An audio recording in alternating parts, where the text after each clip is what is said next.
In March of 2026, the head coach of the Senegalese national football team, Pop Chow, said something completely serious. He stated that if he doubted he could win the upcoming World Cup, he would step aside immediately. And strangely enough, the global football community didn't laugh at him. The respect is well earned. Over the past decade, Senegal has been Africa's most dominant footballing nation. In every Africa Cup of Nations tournament they entered, they either walked away with the trophy or lost to the team that eventually won it. That consistency comes down to a celebrated core of elite players. Stars like Sadio Mané, Kalidou Koulibaly, and Edouard Mendy have anchored a squad that competes evenly with traditional global heavyweights. But this level of sustained quality is a statistical oddity. Senegal has a total population of just 20 million people, yet they produce top-tier talent at a scale that leaves much larger nations far behind.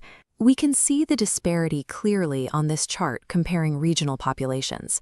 Senegal's 20 million citizens barely register next to the massive demographics of Nigeria at over 240 million, or Egypt at 120 million.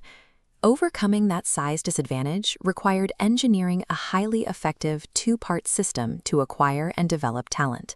But sustaining that system requires an uncomfortable economic trade-off. The first half of Senegal's strategy looks outward, targeting the deep pool of football talent in the Western European diaspora, specifically dual national players born and raised in countries like France and England. This diagram illustrates the three pillars of the Federation's recruitment logic. First, they approach these players early, between 16 and 19. Second, they appeal to the cultural identity and values within Senegalese households. Third, they offer a proven winning sporting project. You can see the results of that pitch. Recently, Senegal successfully convinced 18-year-old Paris Saint-Germain forward Ibrahim Bey to commit to the Teranga Lions, despite him having already played for the French under-20 team. By executing this playbook, the Senegalese Federation effectively imports world-class, European-trained athletes at zero development cost. They then integrate those recruits with players raised right at home. The second half of their strategy is domestic. Over the last 20 years, multiple state-of-the-art football academies have been established within Senegal to identify and refine local talent. The output from these local facilities is immense. Out of the 28 players selected to represent Senegal in the 2025 Africa Cup of Nations, 13 were direct products of domestic academies. Yet these pristine training pitches and modern physical therapy rooms in a developing nation are almost never funded by the local government. Instead, they are bankrolled by European clubs. Take the Generation Foot Academy, for example. Over a 23-year partnership, the French club FC Metz has invested roughly 10 million euros to build and operate the facility. In return, Metz holds the right of first refusal on every elite player the academy produces.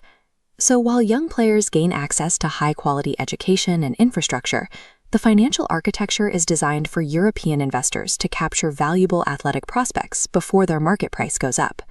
Following the money through the transfer market reveals exactly how much wealth is extracted from Senegalese football through these partnerships. We can look at the initial revenue generated by those 13 academy-produced national team players. Across their first transfers, they brought in just 100,000 euros for Senegalese academies. Then the markup happens. Secondary sales generated 81.2 million euros in profit for European clubs.